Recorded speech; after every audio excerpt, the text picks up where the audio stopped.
Hello everyone and welcome to this video. In this one I am going to show you how to install C++ for use inside of Visual Studio Code on a Linux system.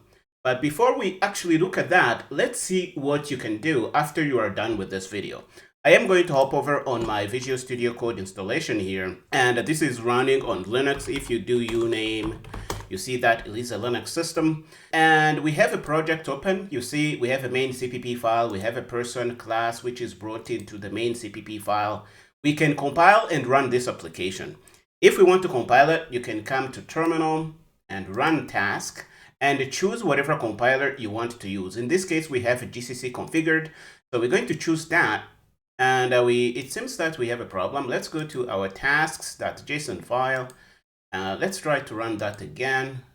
Terminal, run task, and use G++. Now it's going to build successfully. I don't know why it was giving me a hard time, but now we can compile our program. So now that we have it compiled, we can run rooster, which is our binary, and it is going to say hello whatever. This is the output from the application here. If you want, you can even hit F5 to run. This is going to run the application in debug mode, and you see that we have the output here. If you want to debug, you just have to set up a breakpoint. Let's put that on line 18. This is going to do, and we can start debugging. How do you start debugging? You can go to the debug button here and choose a debugger configuration and hit this run button here. But if you are for shortcuts, you can just hit F5, and that's going to start your debugging process. It is going to build the binary, and we are going to hit our breakpoint on line 18 here. Once we hit the breakpoint, you see that we can inspect things we have in our file. For example, you can hover over message and you can see things that are inside. You can hover over world and see things that are inside. And again, you can go on message and see what we have inside.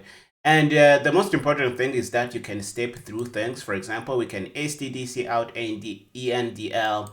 We can print from the person object p-it here, and we see that this is going to work. You can do these kinds of things, and you can inspect the local variables, the registers. You can do all kinds of crazy things. This is what you will be able to do once you are done with this video. So let's see how to set all this up. We will be doing these things in 3 steps. The first step is going to be to install a compiler.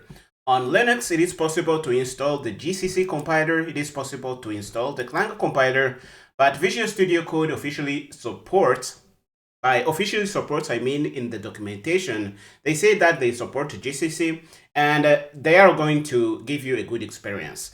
Clang can also work, but in my experience, it gave me bad experience in debugging. So I'm not going to show that to you. Maybe I can do a video later on. Let me know in the comments if you are interested, but we will be using GCC on Linux here. After we have a compiler installed, we will install Visual Studio Code and the C++ extension. And after that, we will set up our project to build and debug. And the configurations to do that will be stored in a few files. One is going to be the tasks.json file. The other is going to be the launch.json file. Before we even start, let's go to the documentation for the extension that I will be showing you. So let's go to the C++ extension here and go to the documentation. And they have a few tutorials. They have one for MSVC on Windows, GCC on Windows, and GCC on Linux. This is what we want to use. I have this opened in my browser, and we will be using this as a reference. You don't have to open this. You can just watch the video and download the things that I tell you to download. But if you want, you can just copy this link and put that in your browser. I am going to share this link in the description of the video if you need that. They start by saying what we need installed. We need Visual Studio Code installed. We need the C++ extension installed.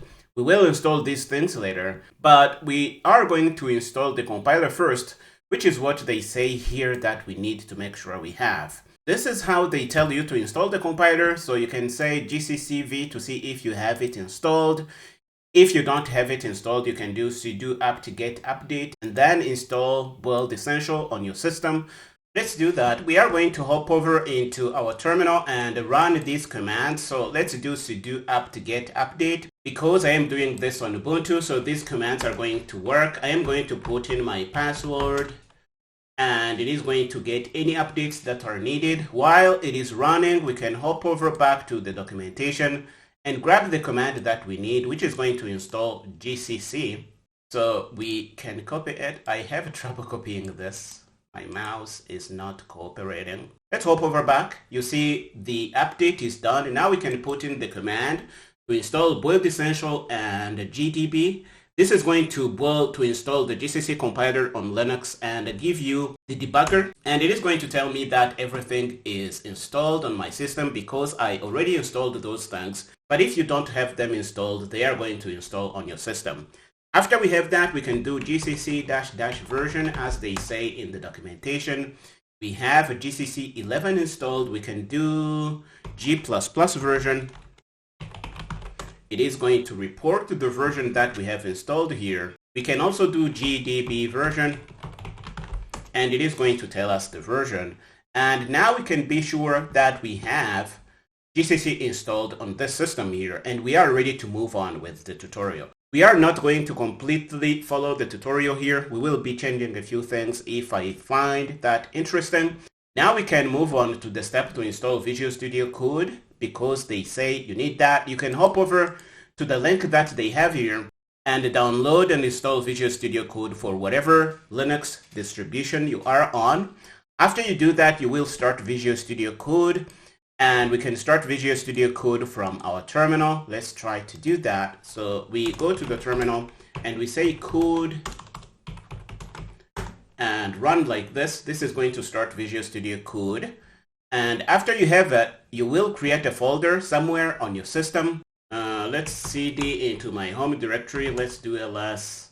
And let's say VS Code Sandbox. I think we can do that. So mkdir VS Code Sandbox. We can go and we should say mkdir, not mdir. So let's do that. mkdir. Once we do that, we can cd into VS Code Sandbox. And in here, we will create a folder. Let's make dir1 tasks Linux. This is what I am going to name this here. Once I have this folder, I can open it inside of Visual Studio Code. I am going to go back to Visual Studio Code and say File, Open Folder, and I am going to go in my home directory and find VS Code Sandbox and open this folder here. This is going to be where we start doing our things. The folder is currently empty, but we can just create stuff in. But before we do, make sure that you have the C++ extensions that we need installed. I forgot that. I am happy that I remembered. So go into the extensions tab here, which says extensions. And in the text bar here, type in C++.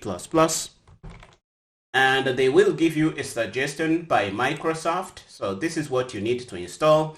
For you, it is going to say install. Now it's not saying install because I already have this installed on this Linux box, but you will install this. This is the only thing you need to start using C++ inside of Visual Studio Code. Once you have this installed, you will need to go back to the Explorer tab, okay, and create a file that we will be using here. Hit the plus button to create a file and say main.cpp. This is going to be your C++ file. If you want, you can copy the code that they suggest in the documentation here.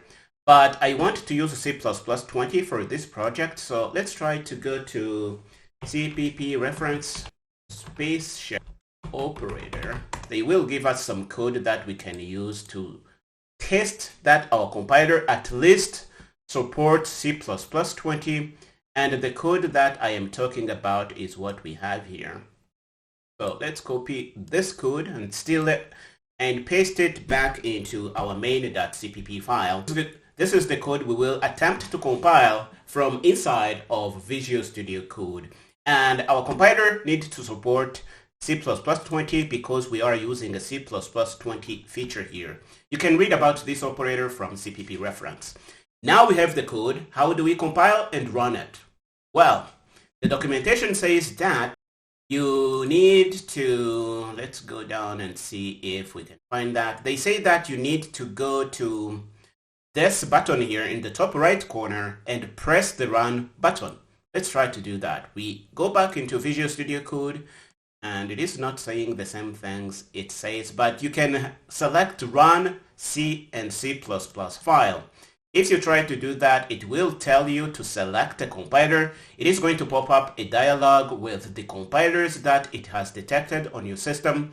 In this case, it's detected an installation of GCC, which is in user bin.gcc. This is what we will select. This is the compiler you just installed.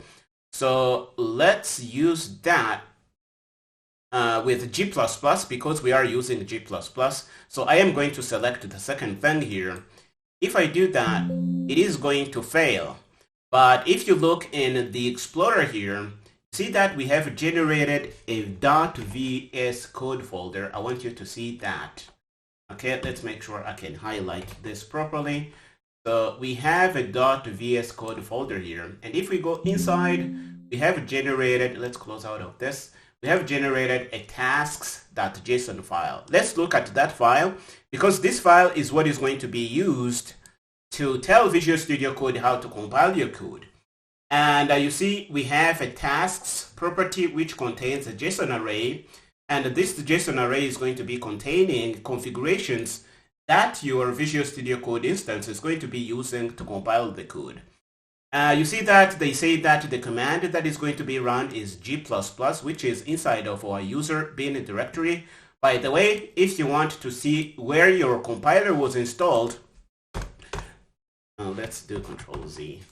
If you want to see where your compiler was installed, you can say, where is G++? I think this is the command you run, and it is going to tell you locations in your system where you have G++ installed.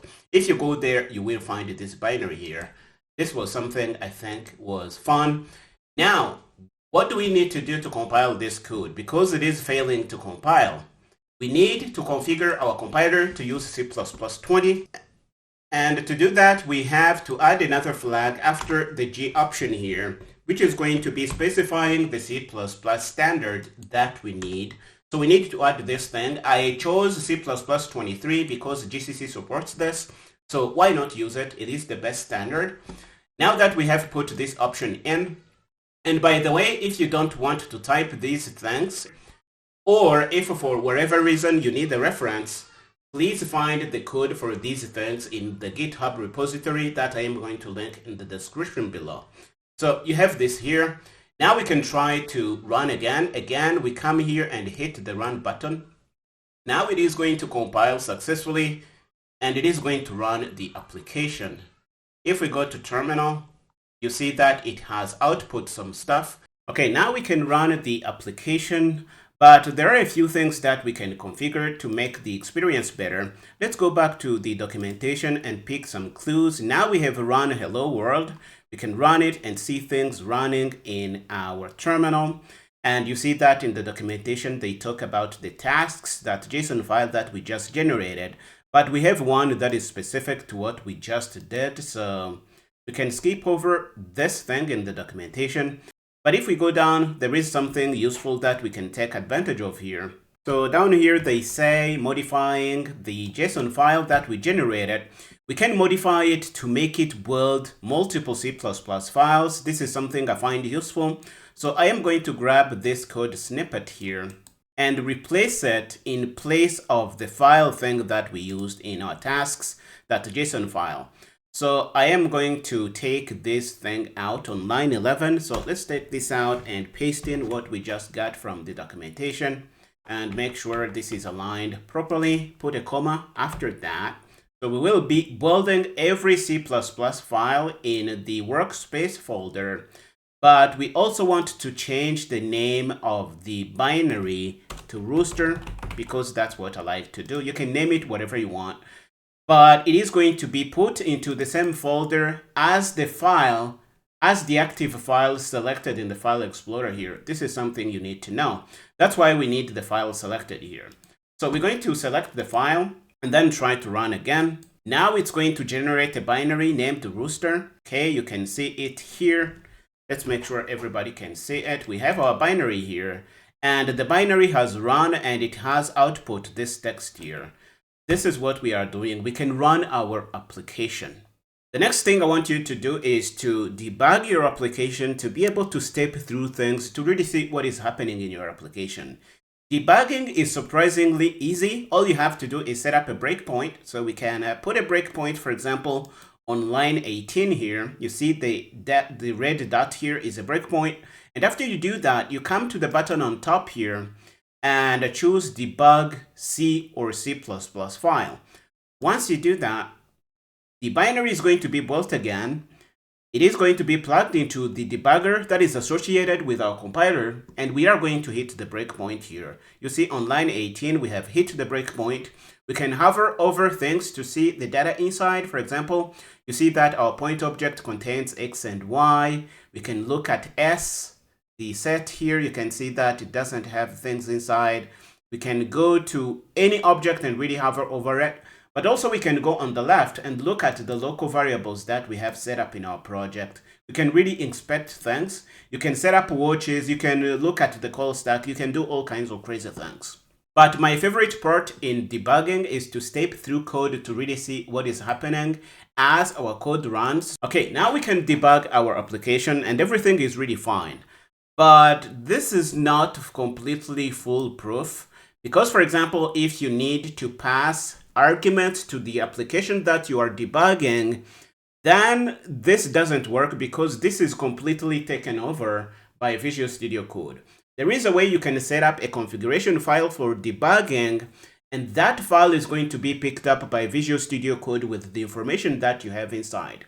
And to set up that file, it's really easy. All you have to do is click on the gear icon here. So we're going to click on that. And we will have to select a compiler here. That compiler is going to be associated with our debugging configuration. So we will choose G++ naturally. Once we do that, notice what happens in your VS Code folder on the left. A launch.json file is generated, and that file is going to be containing information about how to debug your application. For example, we have a debugger that is going to be used. It is GDB. Okay, this is the debugger that is going to be used for debugging. And they say the task in the tasks.json file that is going to be associated with this debugging configuration here. These things have to match. What we have here on pre-launch task on line 26 has to match with the label that we have in the tasks.json file on line 5 here. These two things have to match. If they don't match, you will have problems here. Now that we have the launch.json file, we have the option to go in this args property and specify command line parameters that our application is going to use. And if we debug, these command line parameters are going to be picked up. This is something you may need to do. Now that we have that file, and we can go in main.cpp. So for example, we can go on line 18 and set up a breakpoint. And we can go down here in the status bar and click on our debugging configuration to start debugging. You see, they say that we need to select the debugging configuration, and we will start debugging our application here. This is really cool. We can step through things. We can do all kinds of crazy things here. So if you want to debug, you can come down here and select your debugging configuration. It is going to be picked up and used. Another thing you can do is come to the left here and click on run and debug. And on top here, you have the option to choose your debug configuration. And if you click on the play button, you will start debugging. This is another way to do it. Let's stop our debugging. Another thing you can do is go to run and say start debugging. Okay, this is going to start debugging, but you also have the option to run your application without debugging, start without debugging. So you can do that, or you can go through shortcuts and really do these things. If you hit Control F5, this is going to start without debugging. If you hit F5, it is going to start debugging. This is working really nice, and this is really cool. Okay, now we have this working. Let's bring in multiple files and show you that it can really work.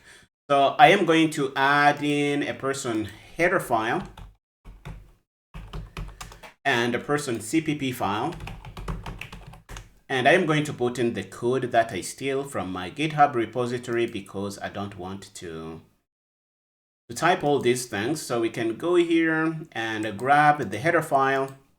We will put the code in our header file. It is a simple person class. We will also grab the CPP file, do that, and we will put the code in the CPP file here. Now that we have this, we can hop over into our main.c++ file and include person.h. We can do that.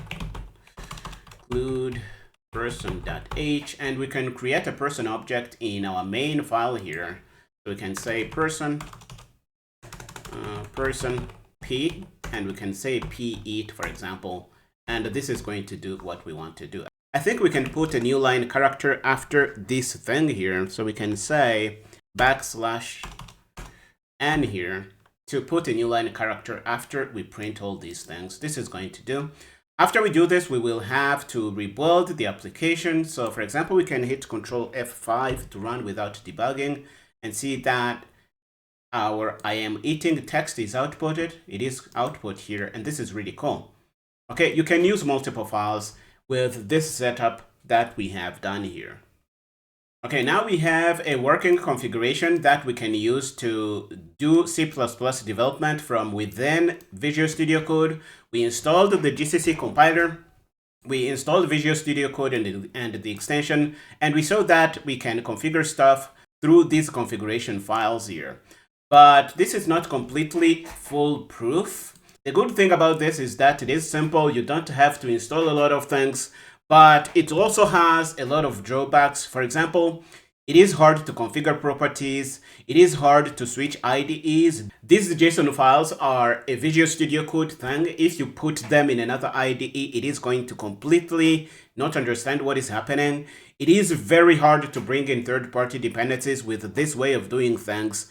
I am just trying to say here, this is a good way to start developing applications with C++ from within Visual Studio Code, but there is a much better way, and I will be sharing that in the next video using a tool called CMake to really bring everything together and have an easier life as a C++ developer. Before I let you go, let's go back to the project and show you something that is bothering me, and it is that we have these squiggles. And to get rid of them, you have to come to View and Command Palette and select Edit UI Configurations. If you search for that, you will have this option here. Click on that, and this is going to pop up a window, which is going to allow you to set up a few things. For example, here you can select the compiler that is actively managing your IntelliSense. Another thing you can do is to specify your include paths. For example, if you are picking up include files from other locations on your system, you can specify them here. But the most important thing is the C++ standard that we want to use. We will be using C++ 23. Now Visual Studio Code is going to be understanding that this is the standard we are using, and it is going to understand our source code. If we apply these settings and close that, you see that the squiggle is gone. Now our program is using C++ 23 for IntelliSense, and now this operator makes sense for Visual Studio Code. Once you apply those settings, another file is going to be generated in your VS Code folder, and it is going to be the CPP properties JSON file here, which contains our settings. You see it is using C++ 23 for C++.